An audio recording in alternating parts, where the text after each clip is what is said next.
Welcome to Sanguine Arts Locavart, the podcast that features interviews with local Twin Cities artists.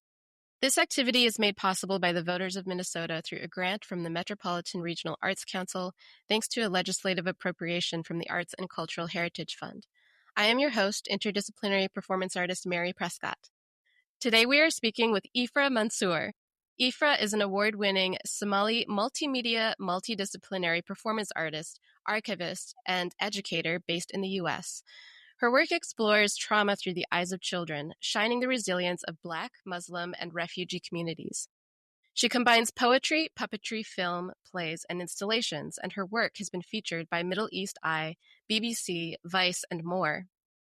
Her acclaimed play, How to Have Fun in a Civil War, debuted at the Guthrie Theater and toured worldwide.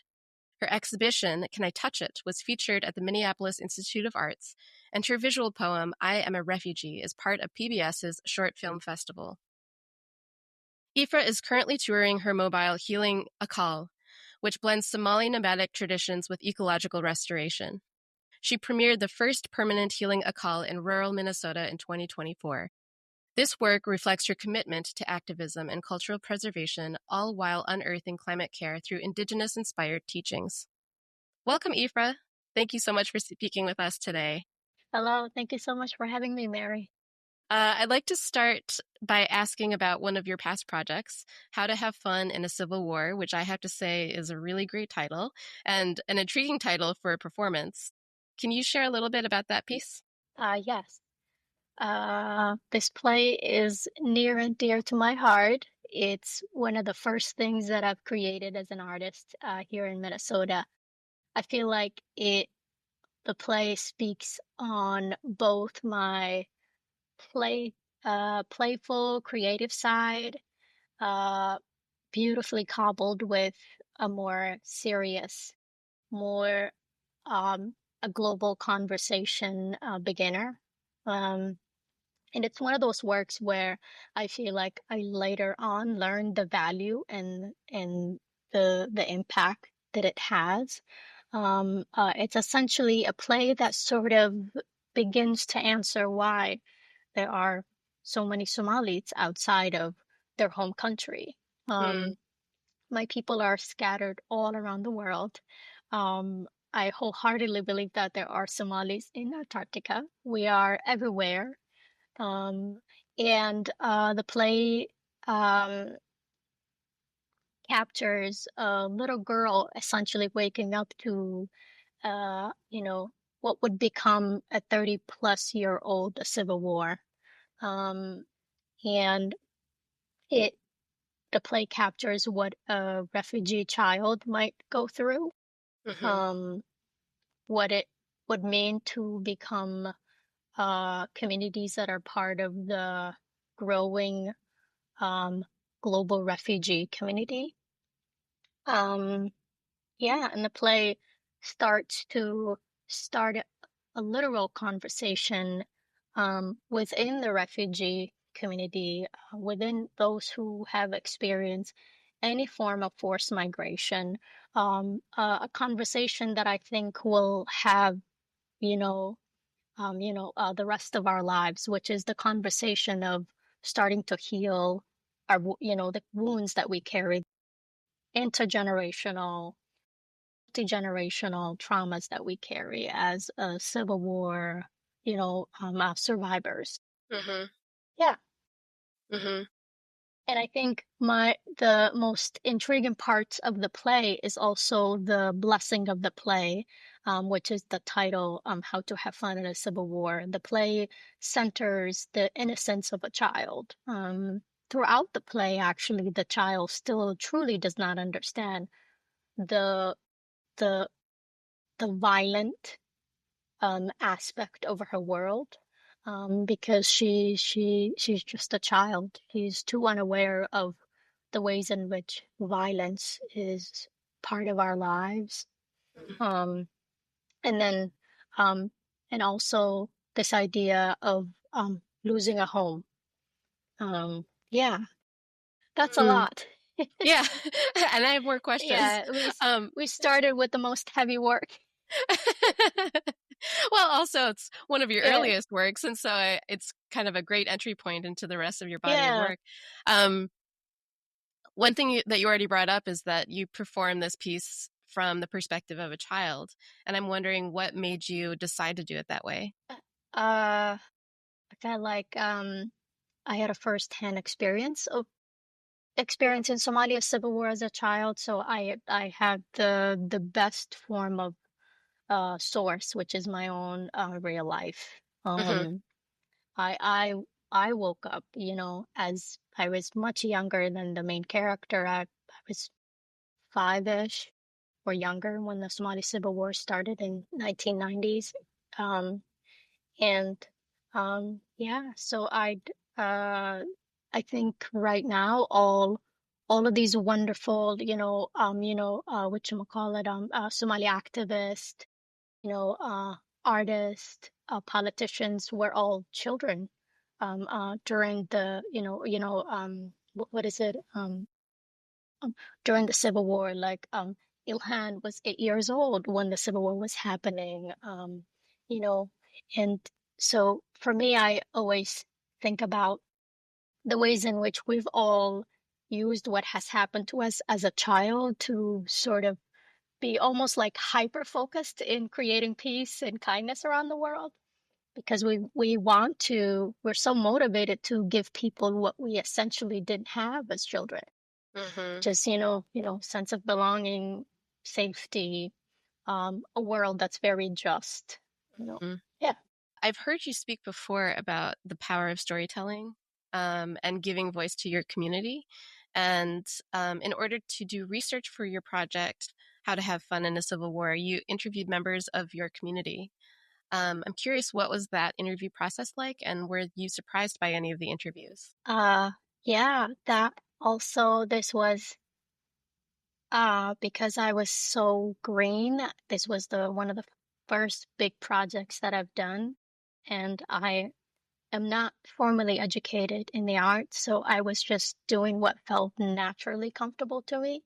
It felt I was so inspired by, when large families get together and everybody's in the living room and you have 20 people all telling different stories, but somehow we're all listening to each other and somehow we're all tracking all the different stories. I'm so I'm so inspired by that I'd wanted to I think, creatively just share and celebrate, sort of, this large family, intergenerational living and coexisting.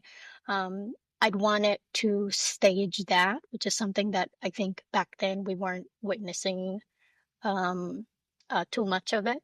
Hmm. And I also wanted this diverse, aged experiences, large family to tell a story that we are all um, have never told. Um, Most of the interviewees, this was the first time that they were actually ever talking about what had happened to them. Um, and additionally, because essentially this is the Civil War, um, although they are external factors that has led to the Somali Civil War, the internal factors is that essentially what I used to see was boys or relatives that we grew up that would instantly become each other's violence maker.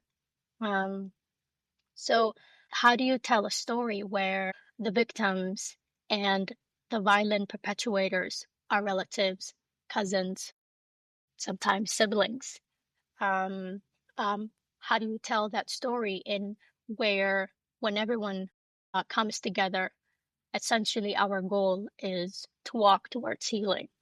Mm. Um, So, with that in mind, I wanted to um, get diverse ages, experience of the Civil War, and diverse proximity to Somalia. Some of the interviewees were actually not in Somalia. They were studying elsewhere and they found themselves abandoned. They couldn't come back home.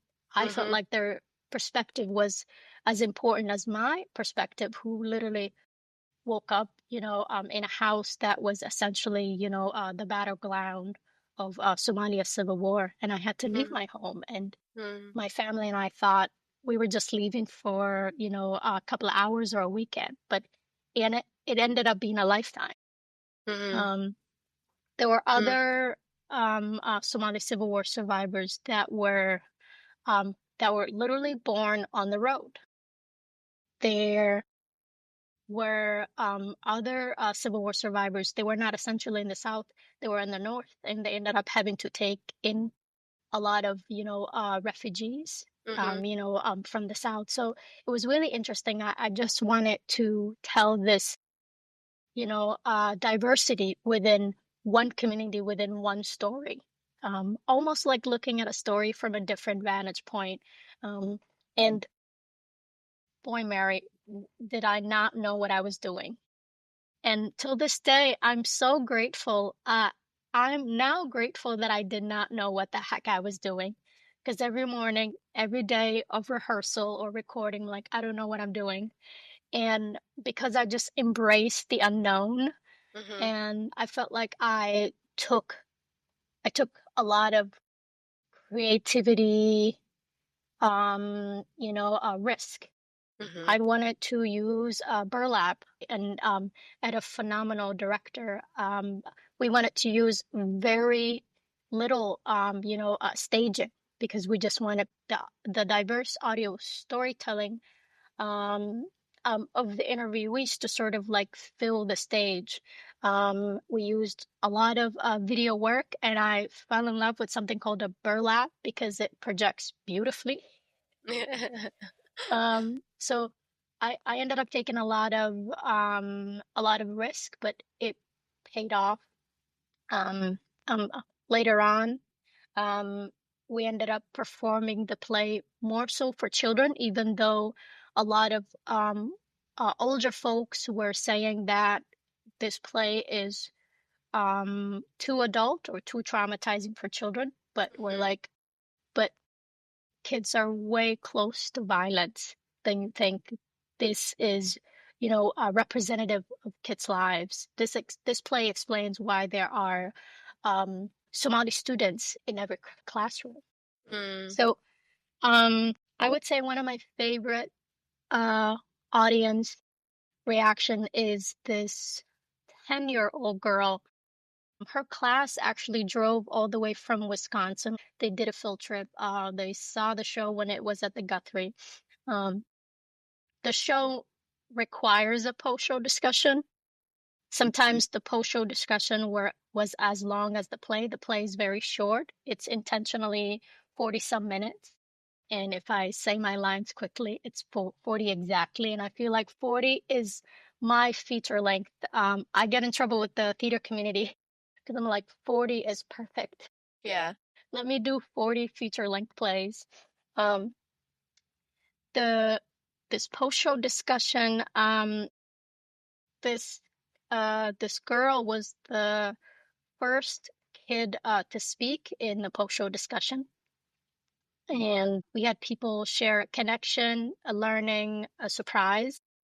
A girl wanted to share a connection to the play, and she just simply talked about uh, being at her sibling's funeral, and how the funeral looked like, and how she took a picture of it, and she has that picture in her home. And it this girl seemed someone who had experienced a recent a violence, and that was her connection. It was just so beautiful and brave for this 10-year-old girl to speak in front of her entire classmates, I think for the first time, and share this this tender moment.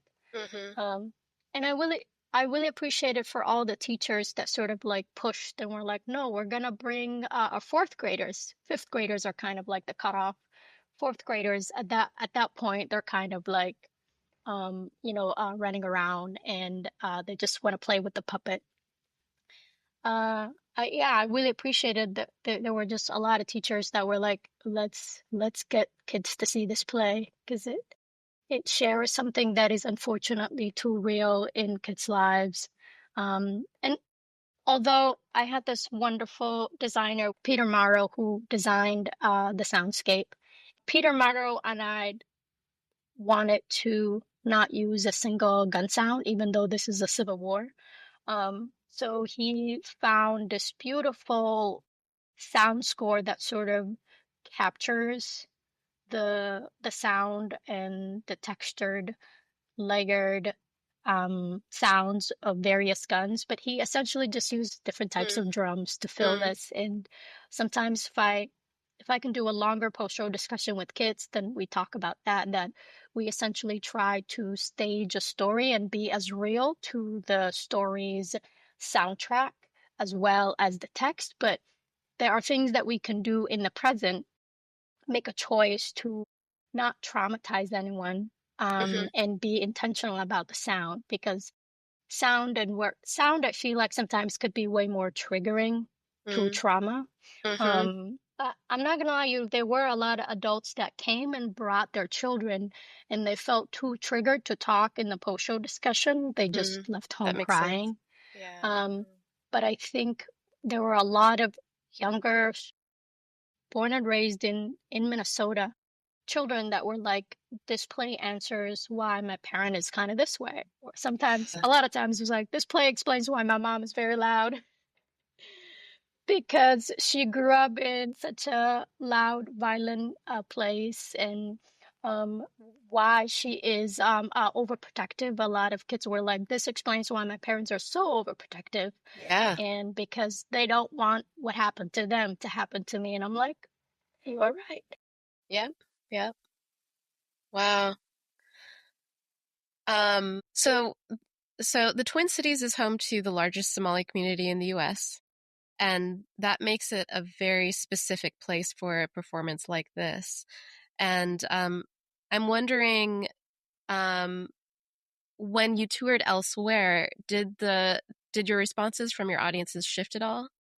Um, it does. And I feel like this is where I have to become sort of like what I call a positive bully for my post-show discussion.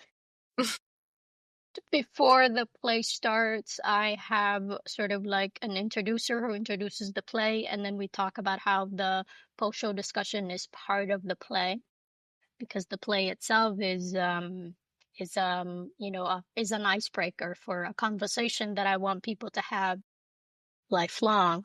Um, and post-show discussion very structured in that, where we like sort of pigeonhole people to stay on topic.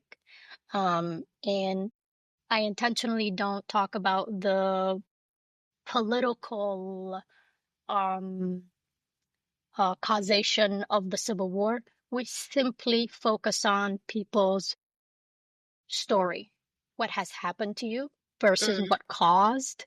And mm, I have to give Auntie Oprah a credit, because just listening to her, she talked a lot about focusing on what has happened to you versus then what has caused, who has caused.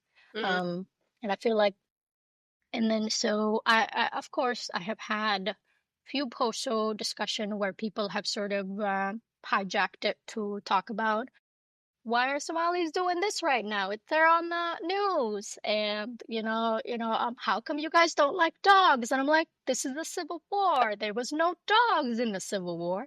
Let's stay on the play. yeah. Some folks come for sort of like an overall educational culture, overall educational lesson, and that's the part that I love about theater.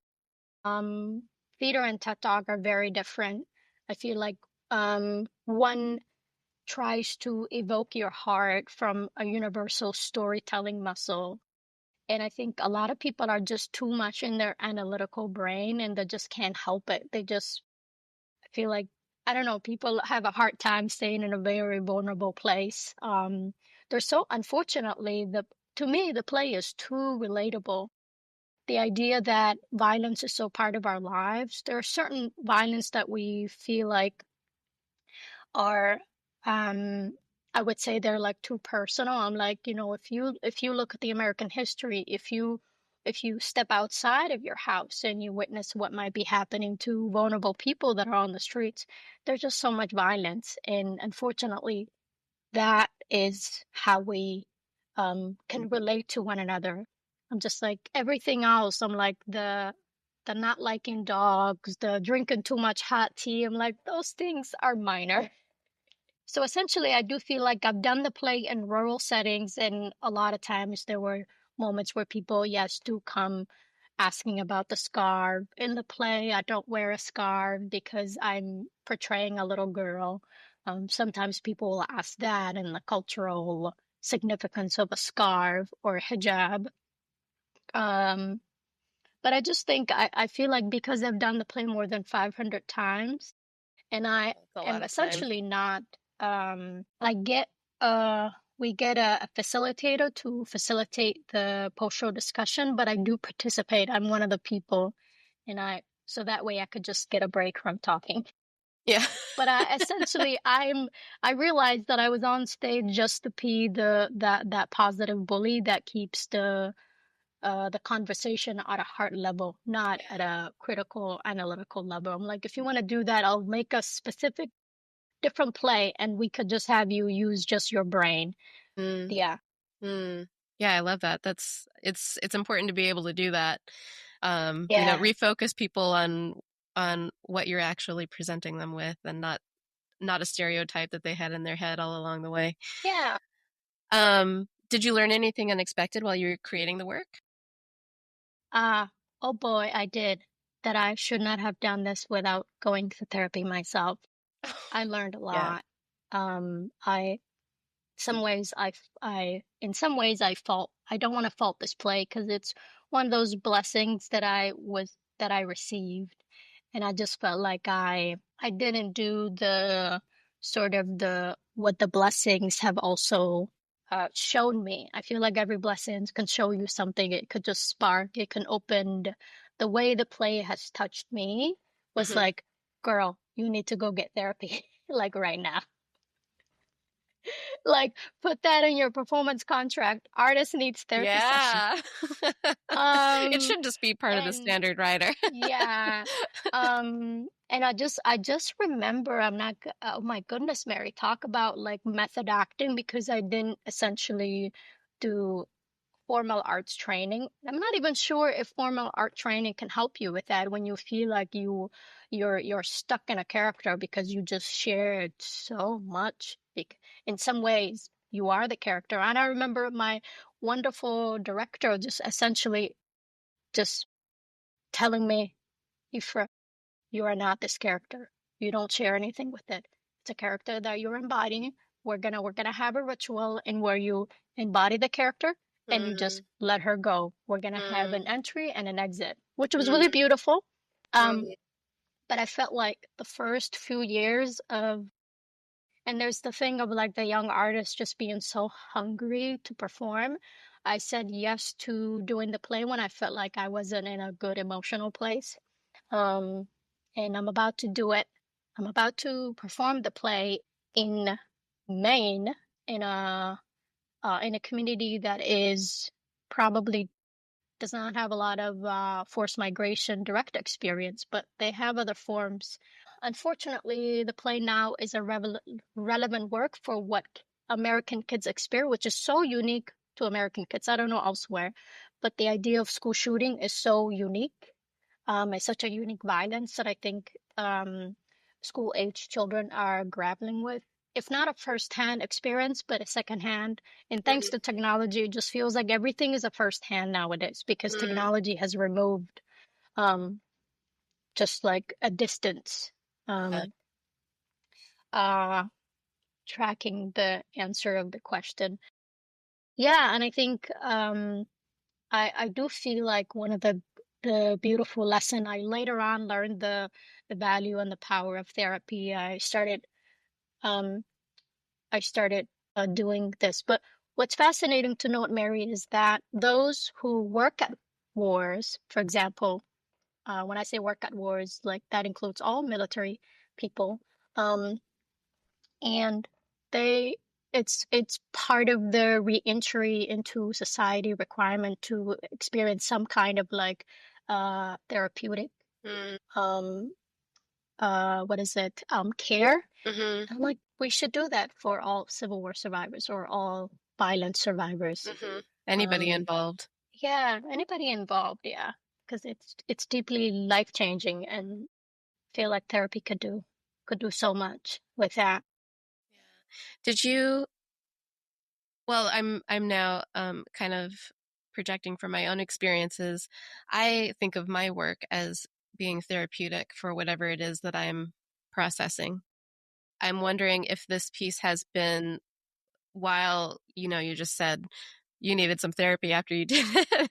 I wonder if creating the project itself was a sort of therapy for you. I think absolutely. um it was therapeutic because in some ways you learned how the the source of your resilience and the ways in which you are always ready to fill on others' bucket, because what you realized is, where does your strength come from? um I have this like deep like yearning to create work for vulnerable people, and I always wondered why. And I'm like, oh, it could be because I've experienced um a lot of a lot of violence in my childhood, and I'm just on this like crusade to prevent that from anyone around me in my world.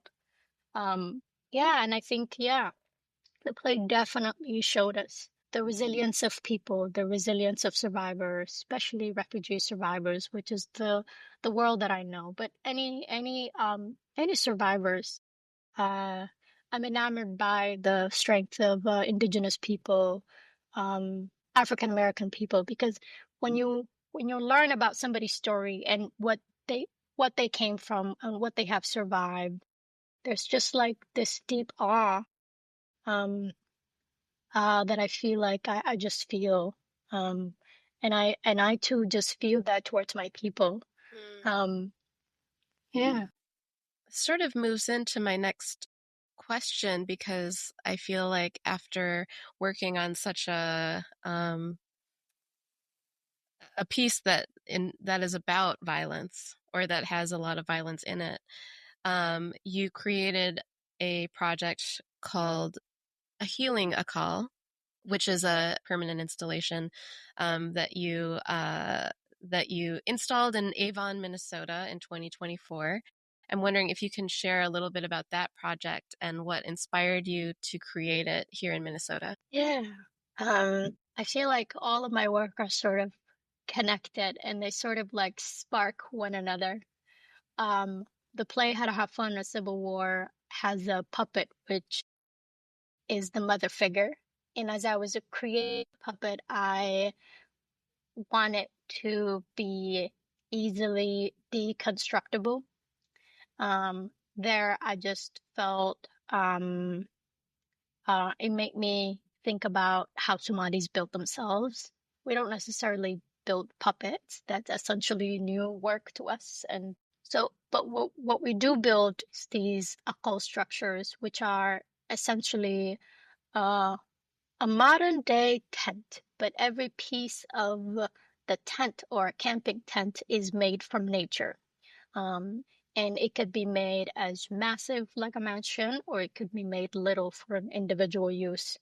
And the beauty of this tent, the nature material tent or aqal, is that it could be taken apart and assembled together to be carried on the backs of two camels. I think the biggest version could just be carried by the backs of two camels. And this is how my nomadic ancestors, who kind of went along with the warmer, better grazing season within Somalia, this is how they lived, and sort of like build their home with sometimes a pre-made alcohol primary materials, or they would just use whatever their new home ground nature what is it could provide for them.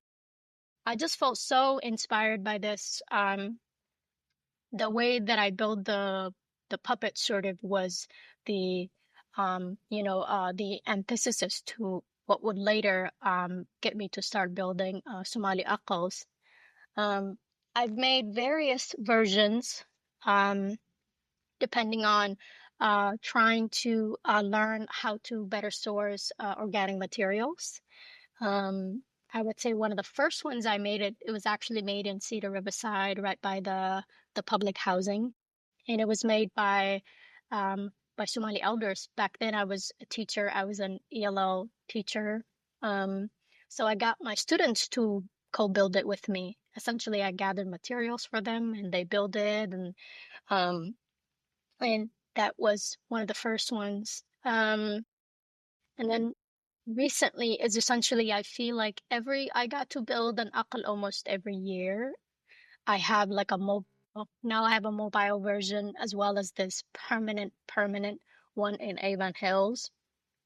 Um and I think the beauty of the akal in Avon Hills is like it is in rural town.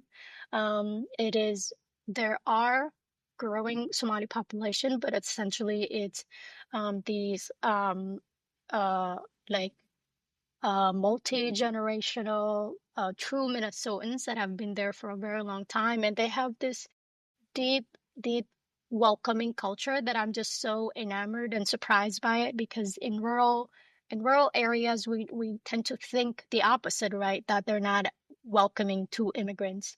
But till this day, like I tell people that no one has allowed me to build a permanent akal in the metro area, but someone did in rural Minnesota. So we gotta, the rural people are doing something amazing. I don't know what they're drinking, but we need to start drinking what they're drinking.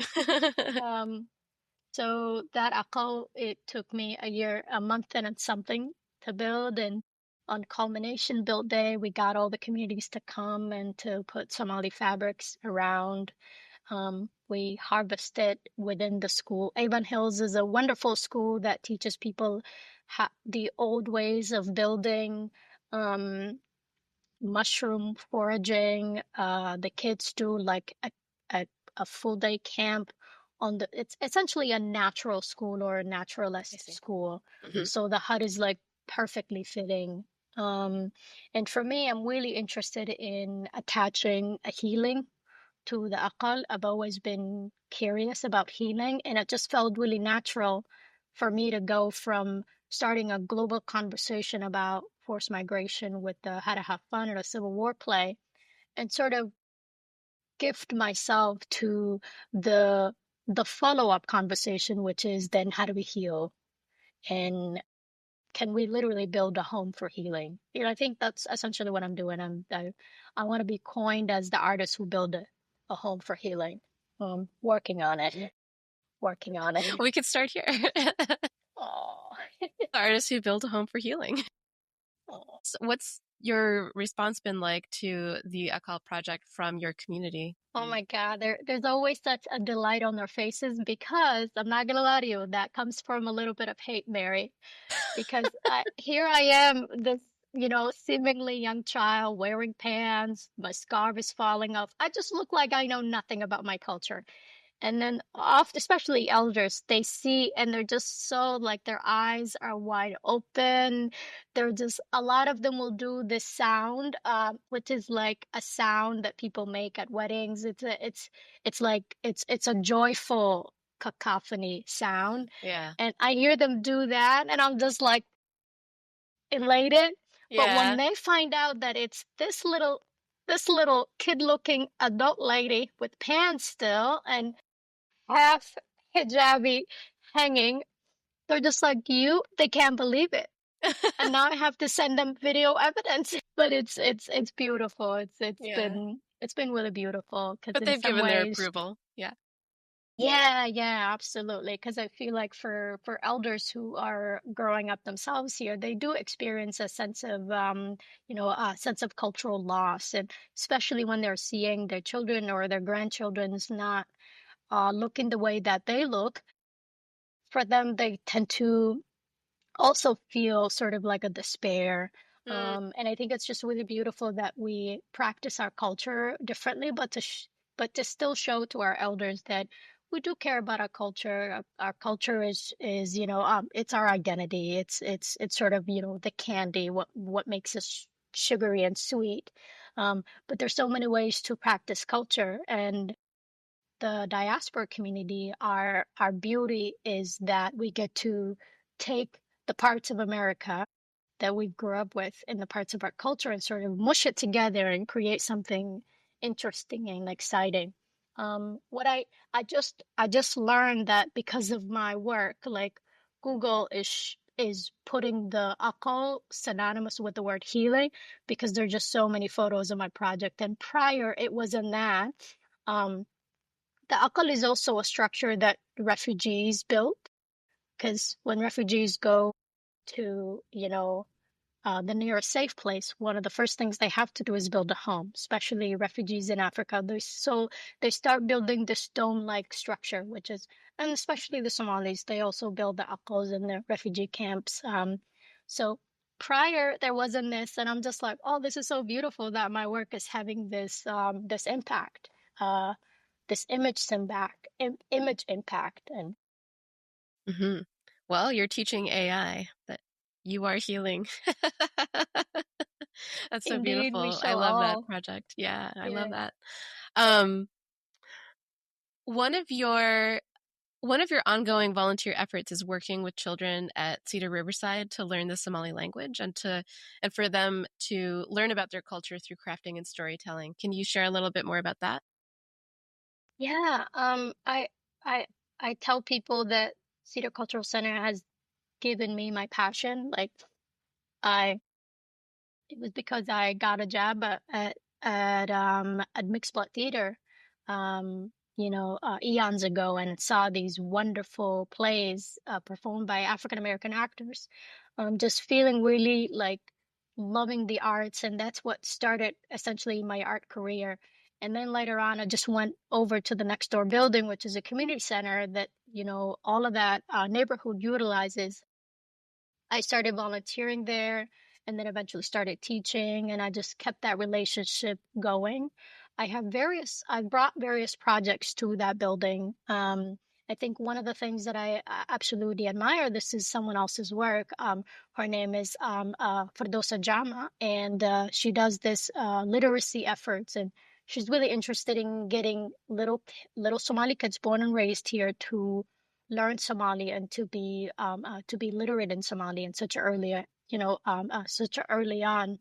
Um, and so I go to them and I create artworks with him, and essentially we merge the beauty of arts with the beauty of learning your language, and sort of mush that together. And I just love that the kids are just they have an exciting thing like the arts. It's a reward once they learn their lesson. They're just so excited. They're like, oh, what can we do the art? And it's just really beautiful.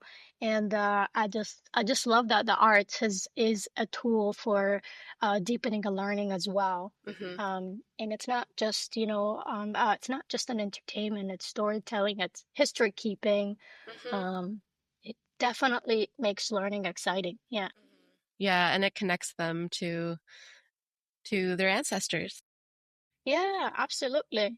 And I think what's really fascinating, you'll see a kid who's just like causing trouble everywhere. He's just like all over the place. You just give them a can of paint and a piece of paper. And it's just really amazing how self-focused they become.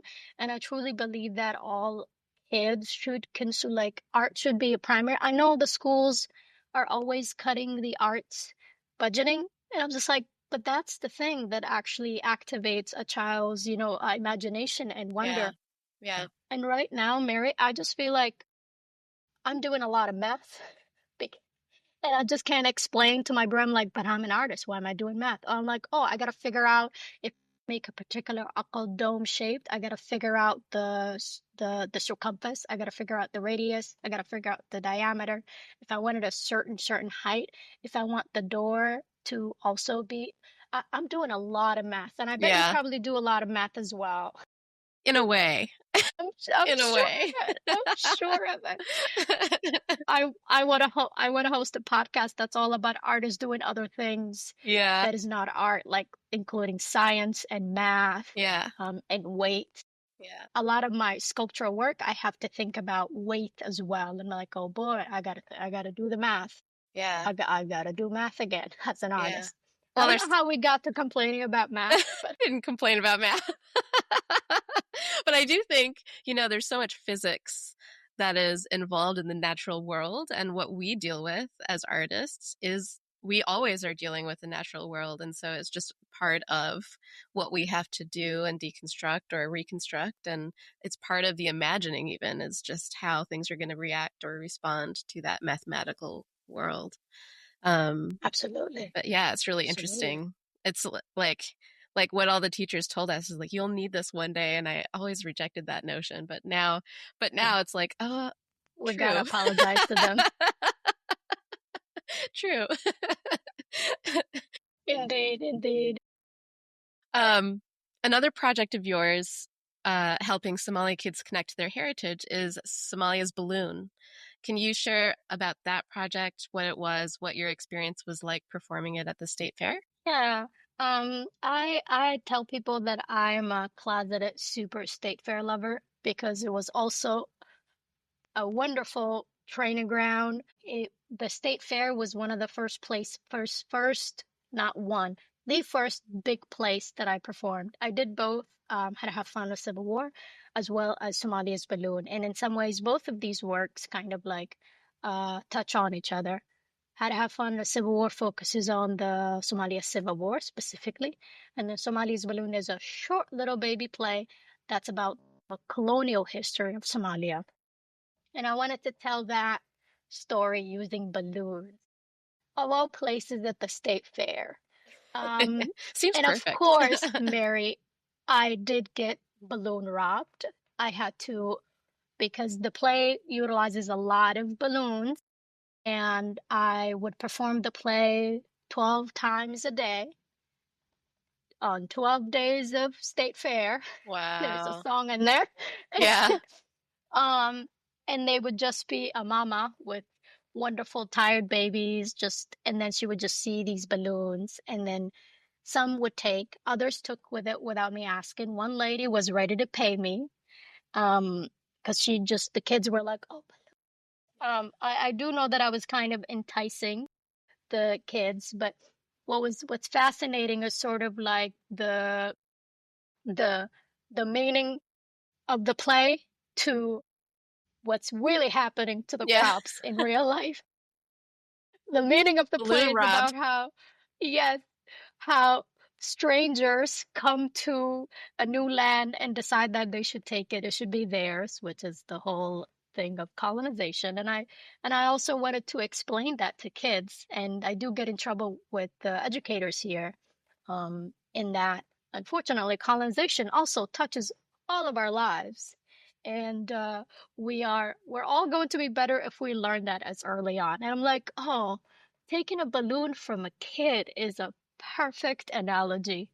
Um, but what's fascinating is I'm talking about Somalia's colonization history, and then here I am, my props being stolen, bribed, people trying to take it. But I think that other than minor trauma, what I loved about the state fair is I truly interacted with complete strangers that just came to witness this play on a happenstand. One of my favorite is two little young white girls that I met on the bus getting to getting to the state fair, and I just they started chatting with me because I had some of the balloons with me on the bus, and I just told them, oh, I'm gonna be doing a play by one of the public bathrooms. Um, and they found me and came to see the show and sat down and helped me protect my balloons. And another moment another moment is when a lady sat right next to the stage of the play and just had a phone call throughout the play.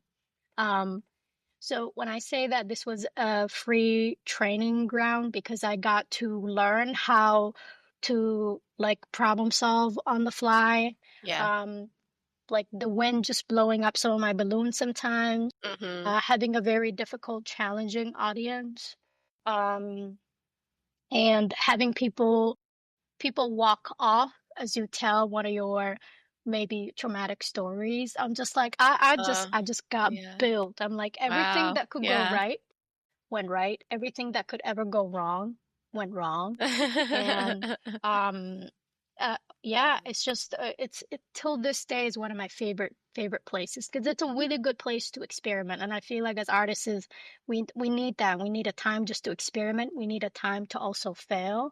Um of course, I still want to do plays with balloons and see who will try to steal it. Uh-huh. For me, I also welcome some of those interactions and experiences because I feel like I can create something out of it. Um, I'm experienced, I guess, by what others might say that as, oh, this is what is it? This could be a microaggression. You should not allow this to become and intrusive to others. Um, I feel like I can welcome that because I feel like I have the artistic muscle, and I'm always just like looking for inspiration. If anything, it becomes an inspiration for the next work. And I'm like, thank you for this inspiration. Mhm. Yeah. Beautiful. Love that. And 144 performances in what, less than 2 weeks. That's Yeah, incredible. yeah, It's a good way to learn. good way. Best best free school arts school ever. Yeah. You have a couple of residencies that are coming up, the Dakota County Park residency and also the St. Olaf Artist residency. Could you tell me a little bit more about those residencies? Yeah, the residency with the Dakota County is a pilot artist residencies and where artists are put in various regional parks in partnership with Forecast. I think it's a beautiful effort. I think a long time ago, even Mall of America had an artist resident, and there was a poet that was just like rummaging around the whole mall, and they created poems out of it. And I just love that. I'm like, artists should be everywhere. I would love to be an artist resident at a hospital or at a hospice or at a garden or at a wedding venue. We should insert artists in all aspect of life because we create works around everywhere. All of Hmm. our inspiration comes from real life. Hmm. And I think I love that we can embed artists into systems and structures. Hmm. And I think then the beauty is that we artists, because we think differently, we could come up with different solutions. We could Hmm. come up with different ways of welcoming new communities. This pilot is specifically focused on creating a sense of belonging in regional parks. Hmm. So, how do we, I guess, widen this idea of being welcoming to diverse communities? And to also know that people of color underutilize beautiful green spaces. I'm just learning that the park I'm signed up to, I've never been to any of their region Hmm. simply because I don't own a car and I just go to wherever I can bus travel or Right. bike travel or foot travel. Um, but I'm learning is like, oh my goodness, there's so much green beauty that I don't utilize. And I wonder maybe there are lots of my communities that utilizes as well. So I do love that. And I'll be creating some works that is going to be activated in August. So definitely stay tuned. I'm not ready to share the specifics. Um, but yeah, stay Exciting. tuned for some magic happening in the woods Yeah, in the summertime, in the summertime. which Absolutely. is The, important yeah, for yes. access. Indeed.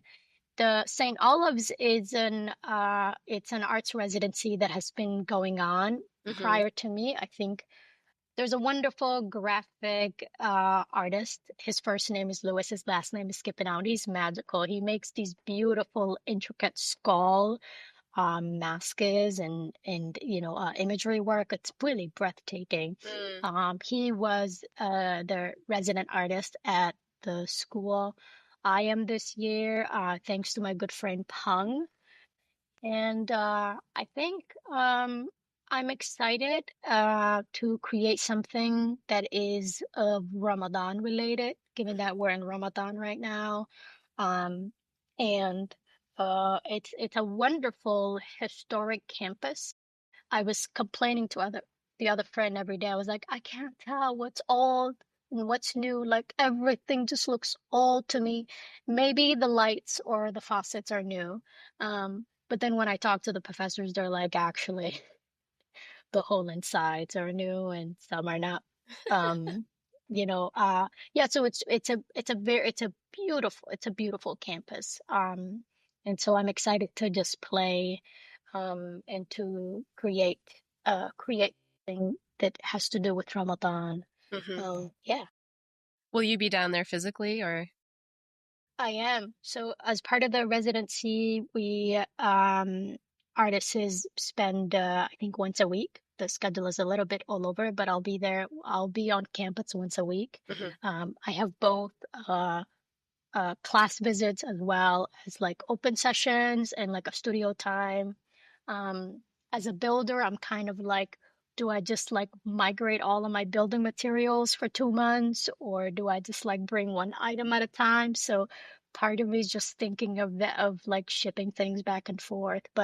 Um, but I think the what's beautiful about Ramadan in some ways is like practicing Ramadan in non majority Muslim countries is like life goes on. Whereas if we were all back home, in some ways, like life is, or everyday life is sort of like reduced to 50 to sort of really like take advantage of this like spiritual time.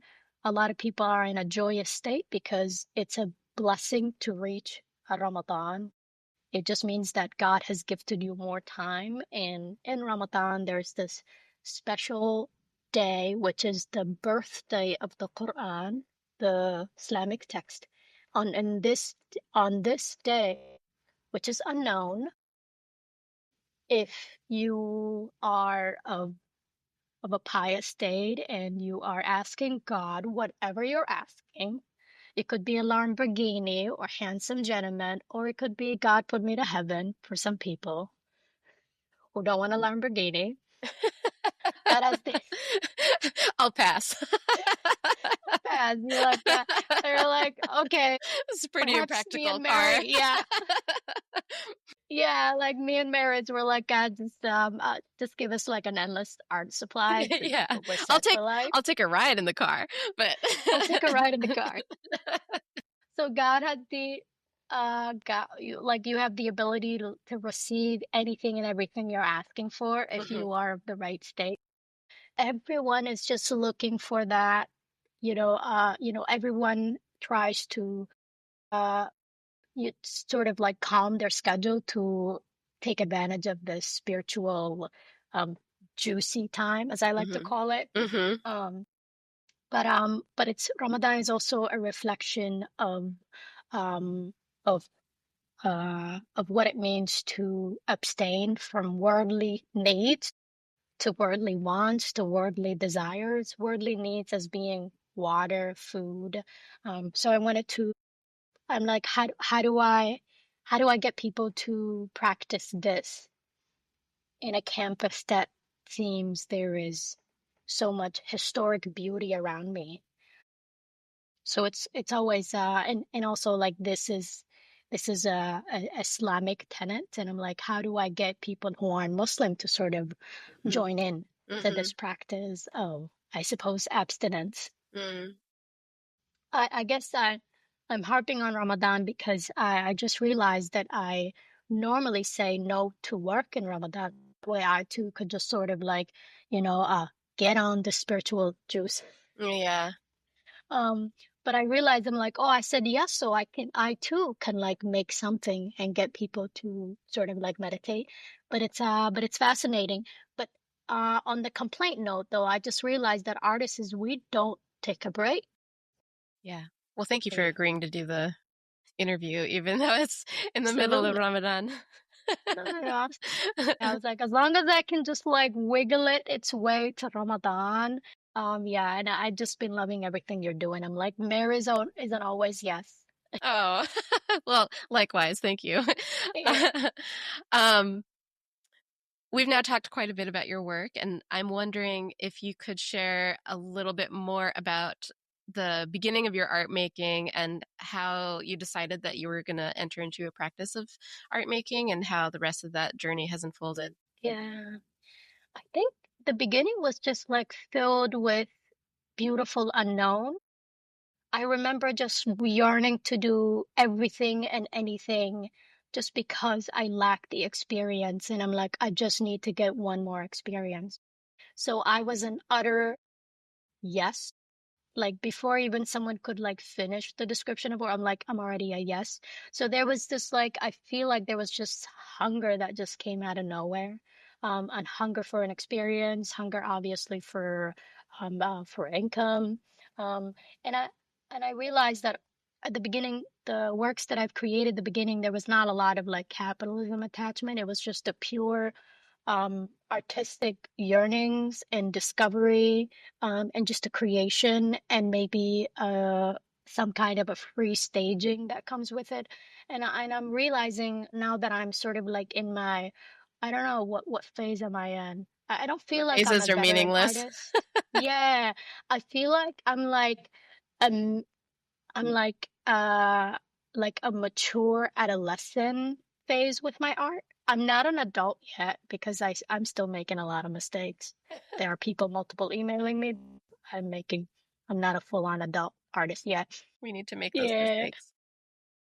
And I'm just like I'm noticing that I am gravitating towards the arts that I created my early on versus the arts that I'm creating now, which are just so maybe structured and rigid and it involved seven other people and like there's meetings on the calendar.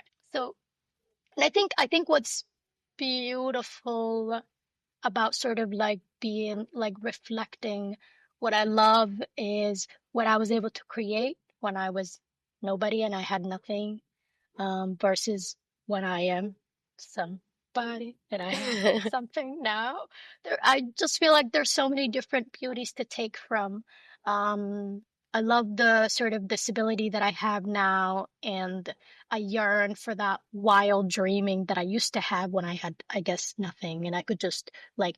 And there's Mary, I don't know if you feel this way. I'm starting to feel this like there's a little bit more fear of failure. I'm like, oh my goodness, there's so much writing on this. There's too many people waiting for this. Like the bigger they are, the There's harder they that. fall type of feeling. Yeah. I don't know. Yeah. Um, Haven't thought about that. yeah, and I think so I just feel like so that's where I feel like where my ebbs or flows of my art journey. Um, I definitely feel like I love how I'm able to um talk about my work now, whereas before I used to have such a hard time. Like I I felt like I had to argue to get someone to understand Right. my work that has like elements of like heavy topic, elements of light. I had so many people that were not suggesting, maybe sometimes requiring that we should change the play's name.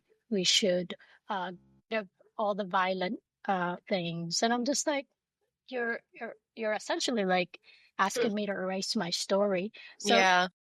and nowadays it's like I don't need to say anything. I just know that partnership is not going to work because Yeah. um so I appreciate how I'm able to self-advocate for my art and for myself now as a seasoned artist. I yearn to uh get back that wild creating or imagining. I Yeah. think I kind of feel similarly to you in that Yeah. vein. Yeah, there was something unbridled about that time. Yeah. Right? Yeah. You're just going. You're Yeah. just going. You're just like unstoppable. You know, I just love that. Yeah, yeah. What do you see for yourself next? Um, Definitely more wild dreaming. Um, I I feel like uh I want to create larger, wilder. I want to go back to taking risk. Um, I still want to. I feel like I am on a pendulum motion of healing and sort of continuing to create arts that are all about healing. Um, but I also want to create art that sort of like I want to create art that scares me. If that makes sense. I feel like Yeah. you might, yeah, Yeah, the I stuff get that it. kind of like, oh, you know, Yeah. and what is it Yeah. when, yeah. So, um, yeah, Yeah.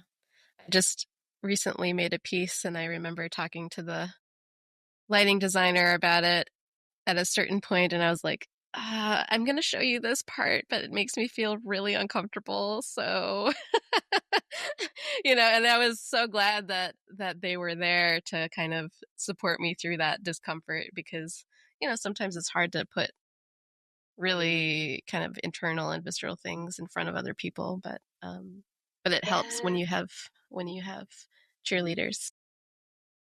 that's really true. Yeah. Absolutely. Cheerleaders are the best. Yeah, absolutely. And I bet that work was very like, what is it? Brilliant, out there, magical Oh, to the well. lighting designer. Oh, Thank you. yes, One day I hope to yes, share it with you. Um, yes. if people want to see and hear your work or learn more about you, where is a good place for them to find that information? Um, Boy, I've been making a website for myself since my art birthday. I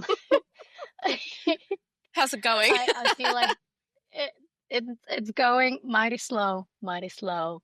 I should do that pretty soon, but regardless, good old social media is there, and I just use my regular name and first name at Ifrah Mansour. Um, and you can Google some things. Um, you can watch some works. They're also on YouTube, but as a live performer, I tend to not put things because they're live. You're meant Mhm, to go see it in person. So I like things that are like in person. So I tend to post about events, mhm, especially on Instagram, so you could go experience it firsthand. And I have some touring work as well. So if you want to follow and check out whenever I'll come to your state. I mean, if you live in Antarctica, maybe I won't come see you. But Depends who's asking. but yeah, all else. Although Antarctica would be magical to do a show. Would you do a show in Antarctica? It depends what the conditions would be, but yeah, I Okay, I yeah, could be open to it. Maybe we should do that yeah. together. We should totally do that. I'll build the puppet. You make the magical sound score, dance, performance, Done. everything. Yes. We have a show in Antarctica next year. Ifra, it was so lovely to talk to you today. I thank you so much. I really appreciate you. And to the audience, thank you for listening. This has been another edition of the Sanguine Arts Locavart podcast. Thank you so much for having me, Mary. I really enjoyed myself. Me too. Thank you.